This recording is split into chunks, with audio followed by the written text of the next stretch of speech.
तमाम कयासों के बीच आखिरकार ईडी के चौथे सम्मन के बाद मुख्यमंत्री हेमंत सोरेन ने हाई कोर्ट का रुख किया और वहां पर रिट पिटीशन दायर की है। लेकिन इस बीच खबर ये भी आई है कि एक बंद लिफाफा सूरज कुमार का नाम के जो व्यक्ति हैं वो लेकर ईडी कार्यालय पहुंचे हैं सीएम की तरफ से। तो इस बंद लिफाफे में ईडी कार्यालय के पास क्या पहुंचाया गया है वो जानने की कोशिश करेंगे हमारे सहयोगी नीरज से। नीरज, सुबह से ही बहुत कयासों भरा दिन था। ईडी जाएंगे, कोर्ट जाएंगे, क्या करेंगे मुख्यमंत्री, उनका मूव क्या होगा, इसका क्या असर राज्य पर पड़ेगा। लेकिन इन सब के बीच जो खबरें आई हैं कि ईडी कार्यालय में सीएम की तरफ से एक बंद लिफाफा गया है, क्या है उस लिफाफे के अंदर? देखिए, इससे पहले भी जो 3 समन जारी किया गया था ईडी की ओर से, उस समन के बाद भी सीएमओ से कर्मी पहुंचे थे सूरज कुमार। अगले दिन जानकारी दी गई थी कि मुख्यमंत्री हेमंत सोरेन नहीं पहुंचेंगे। जिसे पहला समन जारी किया गया था 14 अगस्त को, तो 14 अगस्त को भी सूरज कुमार पहुंचे थे और एक बंद लिफाफा था और उस बंद लिफाफे में मुख्यमंत्री हेमंत सोरेन की ओर से जो आरोप लगाया गया था वो आरोप तो उसमें था और साथ ही साथ ये भी कहा गया था कि मुख्यमंत्री हेमंत सोरेन ने ये कहा था कि ईडी ने जो समन जारी किया है उस समन को वापस ले ले, नहीं तो वो कानूनी विशेषज्ञों से राय लेते हुए आगे की कार्रवाई करेंगे।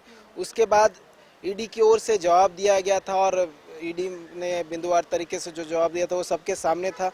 फिर उसके बाद ईडी की ओर से समन जारी करते हुए 24 अगस्त का तिथि निर्धारित किया गया था। उसके बाद मुख्यमंत्री हेमंत सोरेन सुप्रीम कोर्ट चले गए थे। उसके बाद 24 अगस्त को भी यही कर्मी थे सूरज कुमार जो लिफाफा लेकर ईडी कार्यालय पहुंचे थे और ईडी को ये जानकारी कहीं न कहीं उस लिफाफे के माध्यम से दी गई थी। और जो 9 सितंबर को भी ईडी ने जो तीसरा समन जारी किया था उस 9 तारीख को भी यही सूरज कुमार पहुंचे थे। हमारी बातचीत भी हुई थी, उन्होंने बोला था कि उन्हें बस एक लिफाफा दिया गया था सीएमओ की तरफ से और उस लिफाफे को उन्हें पहुंचाने का निर्देश दिया गया था और उसके बाद वो वापस लौट गए थे।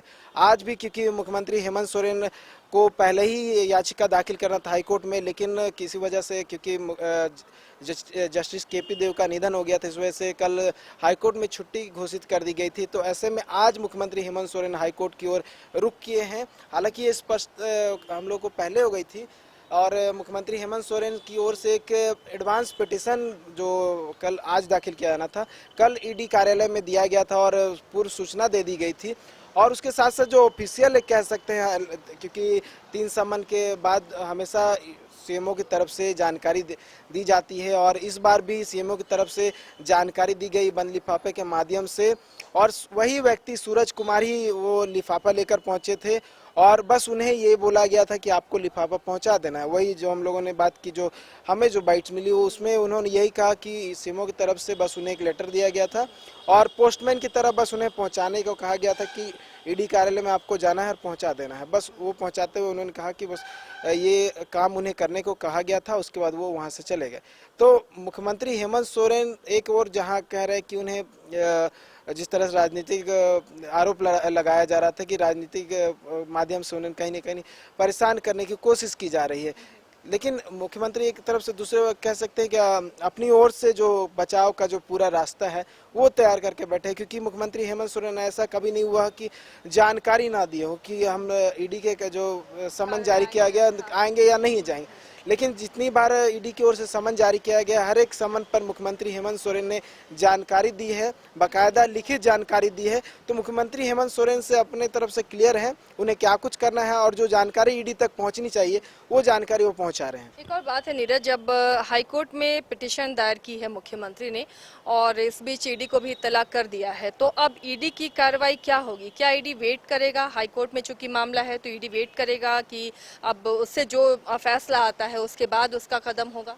देखिए, अगर हम लोग पीछे चले जाए सुप्रीम कोर्ट में जो मुख्यमंत्री हेमंत सोरेन ने 23 तारीख को याचिका दाखिल की थी, रिट पिटीशन दाखिल की थी, उसके बाद भी ईडी ने समन जारी किया था।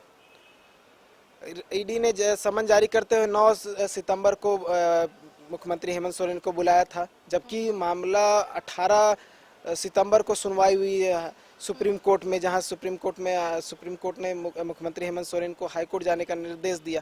तो ईडी अपनी ओर से समन जारी कर रहा है, क्योंकि ईडी का एक प्रक्रिया है, क्योंकि उस समय तक सुनवाई नहीं हुई थी और जिस तरह से मुख्यमंत्री हेमंत सोरेन ने हाईकोर्ट में याचिका दाखिल की है, बस वो याचिका दाखिल की गई है। अभी वो कॉज लिस्ट में नहीं आया है, अभी उस पर सुनवाई होना बाकी है। तो हो सकता है ईडी अपनी ओर से कार्रवाई करते हुए, जिस तरह से लगातार जो बातें सामने आ रही थी कि ईडी पांचवा सम्मन भी जारी कर सकता है। संभवतः ये हो सकता है, या फिर ईडी अपनी ओर से पीएमएलए कोर्ट मूव करे, पीएमएलए कोर्ट मूव करते हुए may be non available warrant का आग्रह करे कोर्ट से। तो बहुत सारी संभावनाएं हैं। अब ये तय ईडी को करना है कि ईडी क्या कुछ करना चाहती है आगे। चलिए, शुक्रिया नीरज। तो बहुत सारी संभावनाएं हैं, नीरज ने सही कहा। अब ईडी के हाथ में मामला है और इधर हाईकोर्ट में भी याचिका दायर की है मुख्यमंत्री ने। तो हाईकोर्ट का फैसला जो भी आए उससे पहले ईडी भी अपनी तरफ से कोई कार्रवाई कर सकता है, या हो सकता है पीएमएलए कोर्ट ईडी चला जाए, ये भी हो सकता है। लेकिन आने वाले दिनों में राजनीतिक मूव क्या होगा, कानूनी प्रक्रियाएं क्या होंगी, इन तमाम खबरों से, तमाम अपडेट से हम आपको रूबरू कराते रहेंगे। फिलहाल इतना ही, देखते रहिए न्यूज़ 22 को।